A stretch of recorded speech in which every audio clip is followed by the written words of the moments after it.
मान्यता हमने बना दी। अगर कोई भगवान, अगर कोई महापुरुष अच्छा काम कर रहा है तो क्या उसको देखने से हमें अच्छा नहीं लगेगा? अगर वो वास्तव में रास कर रहे हैं तो उनके रास को देखने से हमें हानि क्यों हो रही है? हमारी आंखें क्यों बंद हो जाती है? हमारे को आंखें क्यों, हमारी रोशनी चली जाती है? इसका मतलब भगवान कृष्ण ने ऐसा कहीं भी नहीं कहा।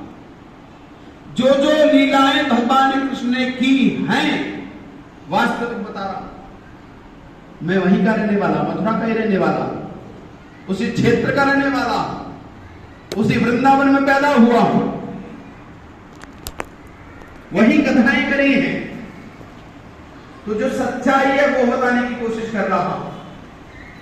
भगवान कृष्ण के स्वरूप जो वास्तव में स्वरूप है उसको बताने का प्रयास कर रहा हूं।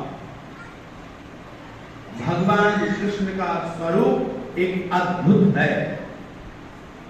एक सामान्य बच्चा ही गुरुकुल में पढ़ने गया है, एक सामान्य ही बच्चा ऋषि सांदीपनि के गुरुकुल में गया है और वहां गुरु की सेवा करता है। और जिस प्रकार से महर्षि दयानंद ने शिक्षा प्राप्त करने के बाद गुरुवर ब्रजानंद को लौंग भेंट की हैं, ऐसे ही महर्षि सांदीपनि को भी दक्षिणा में क्या देने का प्रयास किया? उन्होंने कहा कि मेरा जो पुत्र है मुझे वो पुत्र लौटा दीजिए, जो मेरा पुत्र मृत हो गया है।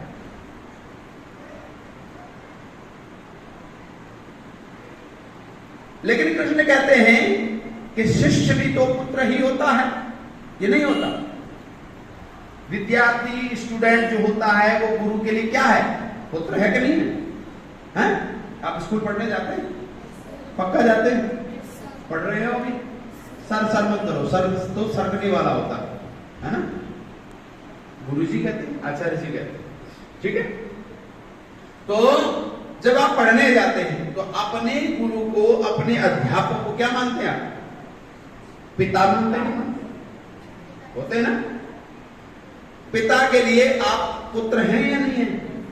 तो जिस प्रकार से महर्षि सांदीपनि के गुरुकुल में भगवान कृष्ण और बलराम और कौन पढ़ने गया था?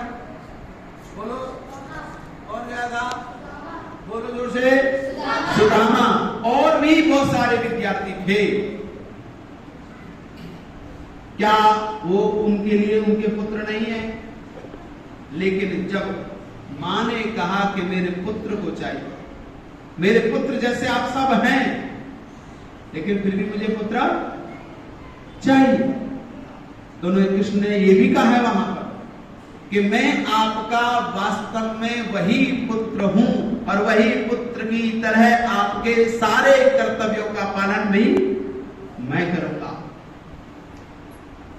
तो वहां एक तरफ गुरु माता का पालन करते हैं, एक तरफ मित्रता का पालन करते हैं, एक तरफ राजा का कर्तव्य निभाते हैं, एक तरफ पति का कर्तव्य निभाते हैं, एक तरफ पिता का कर्तव्य निभाते हैं, एक तरफ राजा की तरह प्रजा का पालन के साथ में रहते हैं, और एक तरफ इस भारतवर्ष को ही नहीं विश्व को एक संगठन में जोड़ने का कार्य करते हैं। एक ही व्यक्ति के अंदर इतने सारे स्वरूप कैसे हो सकते हैं?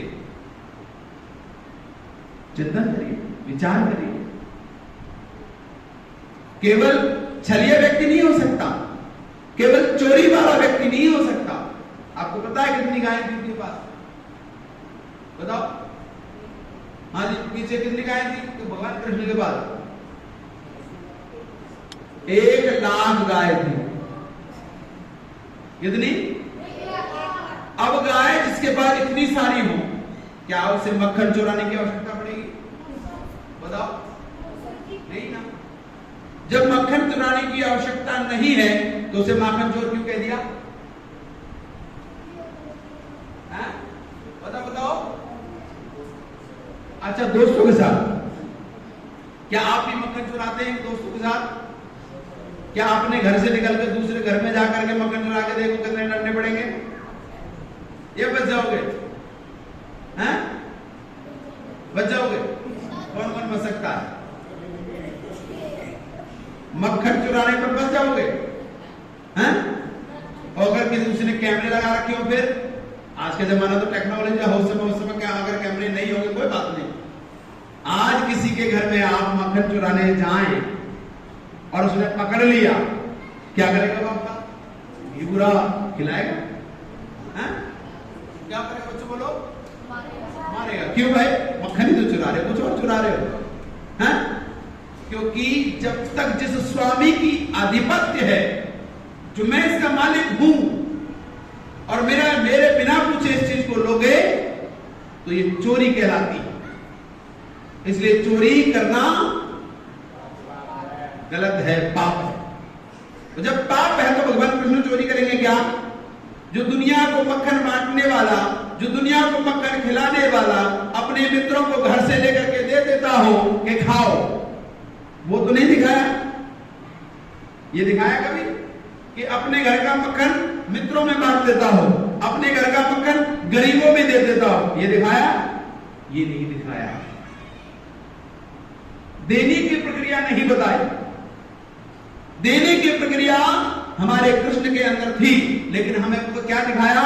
लेने वाला बना दिया। हमें वो दिखाया उसका स्वरूप जो हमारे लिए गलत हो सकता था। और ये कब से आया? सन 1400 के जो मुसलमानों का शासन रहा, उस समय के कृष्ण के जीवन में घोल मोल कर दिए गए सारी चीजें। ये चीज हमारे साथ नहीं थी। तो हमें वास्तव में भगवान कृष्ण के जीवन को समझना पड़ेगा।